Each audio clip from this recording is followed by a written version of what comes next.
Halo Jakmania, kembali lagi di channel Aing Persija. Gudangnya informasi seputar Persija Jakarta.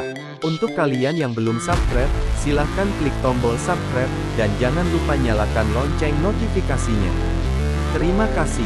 Gue Persija, gue champion.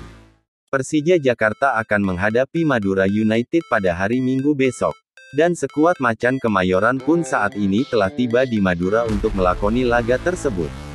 Di mana Thomas Doll sedikit mengeluhkan waktu perjalanan yang cukup lama, tapi dia tetap optimis anak asuhnya bisa meraih 3 poin di laga tersebut. Para pemain Persija pun nampak telah siap untuk melakoni laga berat ini.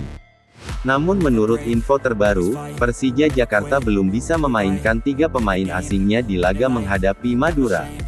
Terbukti dari unggahan foto Instagram Macan Kemayoran, tidak terlihat 3 pemain asing yang sebelumnya juga absen. Hanya ada Michael Kermencik yang terlihat siap tampil di laga besok.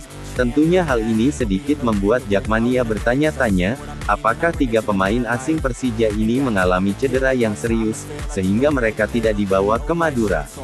Atau hanya sebagai strategi untuk menghadapi laga berikutnya, yaitu menghadapi Persib Bandung? Nampaknya Thomas Doll menyimpan ketiga pemain asing ini agar mereka bisa dalam kondisi yang maksimal jika nanti menghadapi Persib Bandung di Gelora Bung Karno. Nampaknya Thomas Doll tidak ingin para pemain asingnya kembali mengalami cedera di laga menghadapi Madura United, sehingga dia tetap memberikan waktu istirahat yang lebih kepada 3 pemain asing Macan Kemayoran tersebut. Karena di laga menghadapi Madura United tentunya intensitas tinggi akan membuat para pemain mudah cedera. Dan Thomas Doll pun mengantisipasi hal tersebut, sehingga mereka tidak dibawa ke Madura.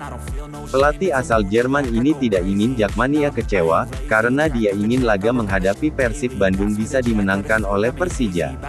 Sehingga dia akan memaksimalkan seluruh pemainnya agar bisa tampil lebih baik untuk meraih poin penuh.